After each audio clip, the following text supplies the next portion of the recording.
da me poslao Bog.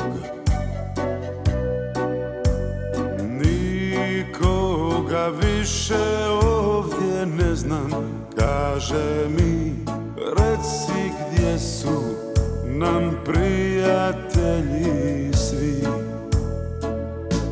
Pa kaže: dao bi 100 Amerika, sve na svijetu ja bi dao, tek da sjednem na verandu, pa uz karte i bevandu brojim valove.